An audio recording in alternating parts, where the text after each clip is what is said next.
আসসালামু আলাইকুম, welcome to my channel. আজকে আরেকটি নতুন রেসিপি নিয়ে আপনাদের কাছে হাজির হয়েছি। আমার আজকের রেসিপি হচ্ছে পেঁয়াজুর রেসিপি। তো পেঁয়াজুর রেসিপি আমি সহজ উপায়ে টিপস সহ আপনাদেরকে দেখাবো। তো এই রেসিপিটা অনেক ইজি।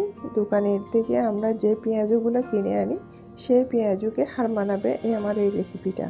তো এই রেসিপি বানাতে তেমন কোনো কিচ্ছুর প্রয়োজন হয় না, হাতের নাগালে যা আছে তা দিয়ে আপনারা বানাতে পারবেন।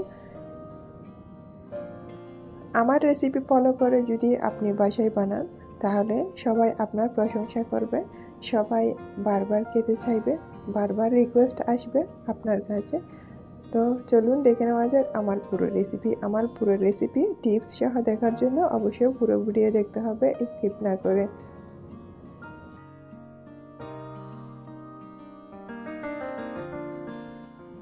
আজকে আমি খেসারির ডাল দিয়ে পেঁয়াজু বানিয়ে আপনাদেরকে দেখাবো। আপনারা চাইলে মসুর ডাল খেসারির ডাল একসাথে মিক্স করে বানাতে পারেন, বাট আমি শুধু আজকে একটা ডাল দিয়ে বানিয়ে দেখাবো।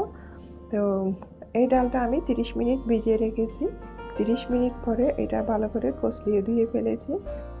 প্রথমে ডাল দেওয়ার সময় গোলা পানি আসে, আমরা সবাই জানি। তো পানিটা যখন ক্লিন আসবে তখন বুঝতে হবে ডালটা পারফেক্টভাবে ধোয়া হয়েছে। তো এখন এটা আমি পানি ঝরিয়ে একপাশে রেখে দিব। এটা এখন নরম হয়ে গেছে, তো সেই জন্য এর মধ্যে আমি আরও একটু পানি অ্যাড করে দিয়ে এখন এটা ব্লেন্ড করে নিব। এটা ব্লেন্ড করতে হবে আধা ভাঙা করে, একদম মিহি করা যাবে না। তো এখন এটা আমি ব্লেন্ড করে নিয়েছি। এই যে আধা ভাঙা করে রেখেছি, একদম মিহি করে নেই। তো এখন আমি বাকি উপকরণগুলো রেডি করে নিচ্ছি। এদিকে আমি পেঁয়াজ কেটে নিচ্ছি। পেঁয়াজটাকে একটু বড় বড় করে কাটতে হবে, একদম চিকন করে কাটলে সেক্ষেত্রে পেঁয়াজ পুড়ে যাওয়ার চান্স থাকে, এটা সুন্দর লাগবে না, খেতেও ভালো লাগবে না। তো সেই জন্য পেঁয়াজটা একটু বড় বড় করে কাটলে এই রেসিপিটা অনেক সুন্দর হয়, অনেক মজা হয়। তো এখন আমি পেঁয়াজ এখানে 1 কাপ কেটেছি, 1 কাপ পরিমাণ। ক্যামেরায় কম দেখা গেলে এটা 1 কাপ পরিমাণ বড় একটা পেঁয়াজ দিয়েছি আমি, কারণ আমি কম পেঁয়াজও বানাবো সেই জন্য। তো এখানে আমি আদা পেস্ট করে নিয়েছি, কাঁচামরিচ কেটে নিয়েছি, এখন রসুনগুলোও কেটে নিচ্ছি।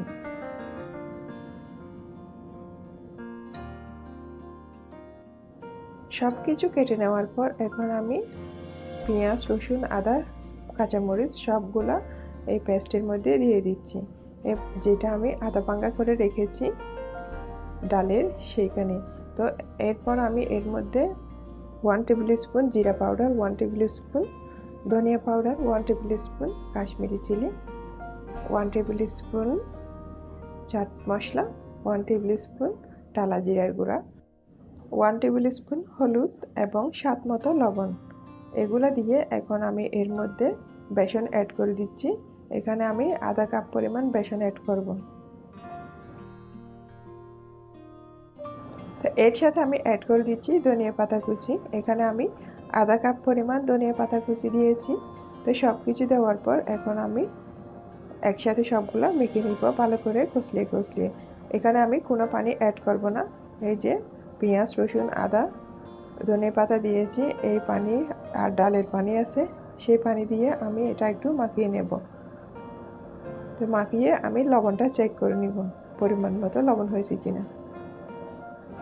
এটা মাখিয়ে আমি 10 মিনিট রেখেছিলাম। 10 মিনিট পর আমি চুলায় চলে এসেছি পেঁয়াজিটা ভাজার জন্য। তো পেঁয়াজি ভাজার জন্য আমি কড়াইতে তেল দিয়েছি, তেলটা গরম হয়েছে কিনা বোঝার জন্য একটু করে পেঁয়াজির ব্যাটারটা দিয়ে দেখতেছি। যখন একটু বুদবুদ উঠতেছে তখন বুঝতেছি এটা পারফেক্ট হয়েছে। এখন আমি সব পেঁয়াজিগুলো একসাথে দিয়ে দিচ্ছি।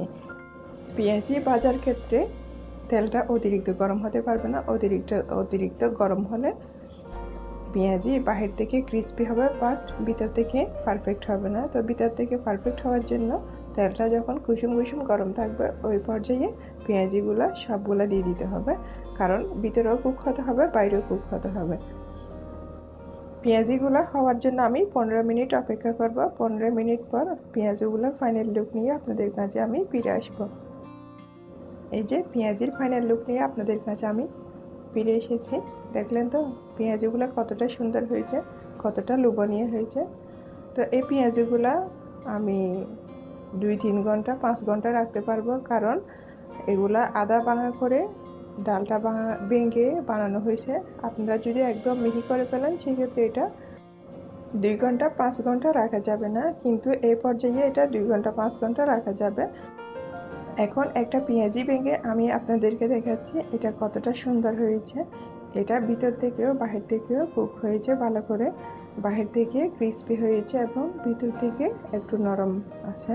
তো এটা কুরকুরে হয়েছে, খেতেও অনেক মজা লাগতেছে। তো আমার এই রেসিপি ফলো করে অবশ্যই আপনারা বাসায় বানিয়ে খাবেন। তো যদি ভালো লাগে কমেন্ট বক্সে কমেন্ট করে জানাবেন। সবাই ভালো থাকবেন, সুস্থ থাকবেন। আবার কোনো নতুন রেসিপি নিয়ে আপনাদের সাথে কথা হবে। আসসালামু আলাইকুম।